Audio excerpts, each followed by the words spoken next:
आज amazing product बनाने जा रहे हैं फ्रेंड्स। तो आपने देखा होगा कि पिन, अधिकतर पिन जो है जैसे कि लॉन्ग पिन हो गई, लंबी बोल्ट हो गए, इस प्रकार की चीज़ें कैसे बनाई जाती है। जैसे कि गाइड पिन हो गई, तो गाइड पिन ये चीज़ें कैसे बनाई जाती हैं। तो लेथ मशीन पर जो है इस प्रकार की रॉड को रफली मटेरियल ले लेते हैं जिसका डायमीटर जो होता है उबड़ खाबड़ होता है, तो उसको लेथ मशीन पर टर्न किया जाता है कुछ इस प्रकार से। इस प्रकार से हम टर्निंग करेंगे और उसकी जो उबड़ खाबड़ ओडी होती है उसको सीधा कर लेते हैं। उसके बाद जो फेस तिरछा आड़ा तिरछा होता है उसको भी सीधा कर लेते हैं टर्निंग टूल से टर्न करके। यानी कि जो मटेरियल हम काट रहे हैं वो जो जिससे कट रहा है वो ज़्यादा हार्ड है, जिससे कि वो इस मटेरियल को ईजिली काट पा रहा है।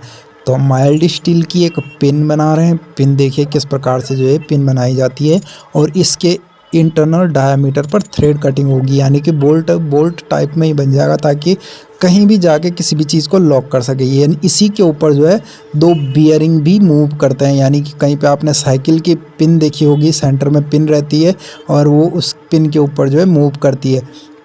तो उसी प्रकार की ये पिन बनाने जा रहे हैं। तो देख सकते हो आप, सेंटर में हमने होल मार दिया, इसमें हम टेपिंग करेंगे इस होल में M8 की, ताकि यहाँ पे M8 का 8 mm का जो बोल्ट होता है वो बैठाया जा सके। तो सबसे पहले इसकी ओडी बना लेते हैं। ओडी हमें 16 mm बनानी है क्योंकि 16 mm का जो है हम बोल्ट तैयार कर रहे हैं, इंटरनल बोल्ट। तो इस प्रकार से हमारी टर्निंग चल रही है। ये देख सकते हो मेटल को रिमूव किया जा रहा है, यानी कि जो एक्स्ट्रा मेटल है उसको काट दिया जा रहा है, छील दिया जा रहा है। तो कुछ इस प्रकार से उसको छील दिया जाता है और जो डायमीटर है वो हमें 16 बनाना। तो फाइनल कट दे देते हैं इसके ऊपर।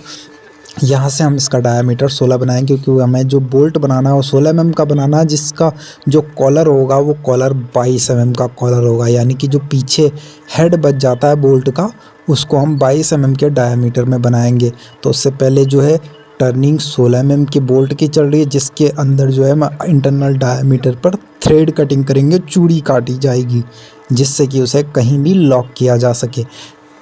तो इस प्रकार से हमारी टर्निंग हो चुकी है। 16 mm का डायमीटर हमारा बन चुका है। अब 22 mm का हमें डायमीटर बनाना है, यानी कि हेड जो है वो 22 mm का बनाना है। तो वो बड़ा बनता है हेड, तो इसलिए उधर से वो लॉक हो जाती है और इस साइड से जो है थ्रेड से लॉक हो जाती है।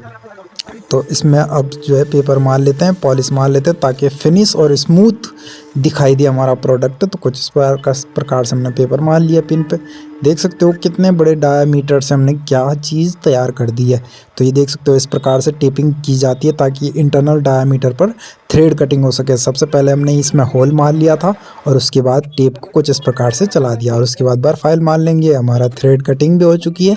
अब इस बोल्ट को अलग कर लेते हैं मटेरियल से, यानी कि जो हमने लंबी रोड पकड़ रखी है, जो जितना हमने बना लिया है उसको उतना जो है इसको अलग कर लेंगे पार्टिंग टूल से एंड हैक्सा की मदद से। तो इस प्रकार से हमारा पार्टिंग शुरू हो जाती है जॉब की। जितनी हमें हेड सही ज़रूरत है उतनी पे हम पार्टिंग कर लेंगे। तो कुछ इस प्रकार से हमारी पार्टिंग चल रही है, देख सकते हो आप। तो इस पार्टिंग टूल को थोड़ा सा धार लगा के ले आते हैं क्योंकि ये कटिंग ज़रा कम कर रहा था, इसलिए हम धार लगाने ले गए और धार लगा के लाए और वापस फिर से हमने कटिंग चालू कर दी। तो कुछ इस प्रकार से हमने इसमें कटिंग कर ली है। उसके बाद पावर हैंड एक्सा से जो है हम इसकी कटिंग कर लेते हैं। तो ये देख सकते हो हमारी पिन जो है तैयार हो चुकी है, बोल्ट तैयार हो चुका है हमारा। अब इसे पीछे से पलट के जो है फोड़ा चक में फिर से पकड़ कर सीधा कर लेंगे और इसे इस साइड से भी फेस करके, फेस जो है आड़ा टेढ़ा है उसको हम सीधा कर लेते हैं। तो टूल की मदद से जो है इसको इधर से भी हम सीधा कर लेते हैं और इसकी थिकनेस जो है 8 mm बनानी थी, तो 8 mm हम बना चुके हैं। तो इस प्रकार से जो हमारा बोल्ट कंप्लीट तैयार हो जाता है, ये देख सकते हो आप।